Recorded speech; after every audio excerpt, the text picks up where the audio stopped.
Hello everyone, my name is Corynne Keirnes. I am a licensed marriage and family therapist at SIF Counseling, and I'm going to be talking with you all about separation anxiety. Something that I know a lot of us are going through right now with our children. Perhaps they did a fantastic job going off to school and quarantine hit and now they're really clingy, perhaps they're whiny. You might be experiencing more meltdowns and crying at times when you need to go off to work or a babysitter is coming by. So we're going to talk about why this is happening for our children and different tools on how to support them. So first of all, separation anxiety is very normal for ages 2 and under. And when we start seeing it happen above age 2, it usually signals to us that there is some stress going on in a child's life, some anxiety, major changes, or big disruptions. So quarantine is a huge disruption. Not having their normal routine at school is a huge disruption. So these things tend to increase the anxiety in our children. And the way that God made our brains is that when we're under stress, everything inside of us propels us to cling towards our safe parents. They are a secure base for us. They create that sense of security and safety.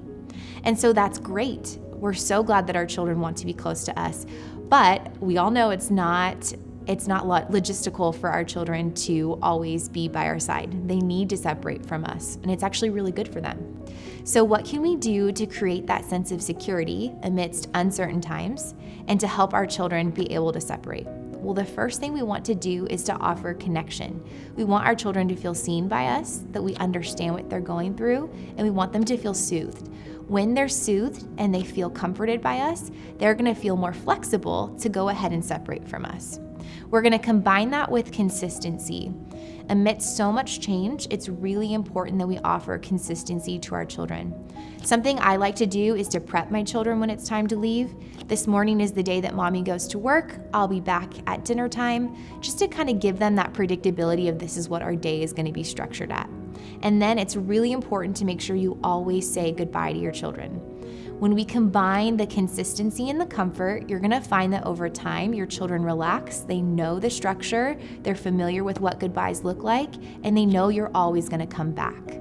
With that predictability, children feel much more comfortable saying goodbye to mom and dad. Something that's really important is I think it's tempting to want to sneak out when our children are playing or distracted, and it may seem like a great fix for separation anxiety, but as we know, over time that actually increases anxiety. What happens is your child learns that you could disappear at any moment, and so they're going to become more hyper-vigilant on those days and times that they know you're leaving the house, anticipating that goodbye. But they don't know when it's going to happen, and so their meltdowns will get worse, their anxiety is going to increase. So it's really important, even though it might feel really uncomfortable to see your child have a hard time when you say goodbye, it's really important that you do say that goodbye. Give them that hug, tell them you understand they're having a hard time, and then leave the house. It's important we also don't drag out those goodbyes, come back and forth multiple times, kind of rip off that Band-Aid, and when you say goodbye, make sure you're actually leaving. That will decrease their anxiety and get that transitional phase over with quickly.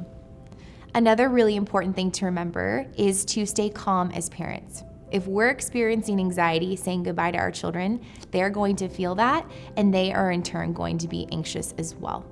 We have the power to be calm and to invoke that calm on our children.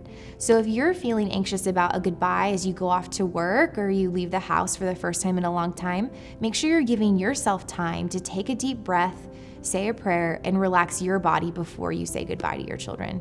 That is going to have a profound impact on their emotional state as well. So something that's really been helpful for me as a mom and a clinician is this wonderful book by Dan Siegel and Tina Payne Bryson. It's called The Power of Showing Up, and it goes through everything we talked about today more in depth. And I think you'll find that it's very down to earth, very applicable. It gives very concrete steps that we can take as parents to support our kids.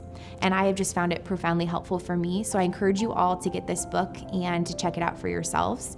And remember, parents, this is a very normal thing our children are going through. And if you practice these things, you're going to empower your children to move forward out of this separation anxiety.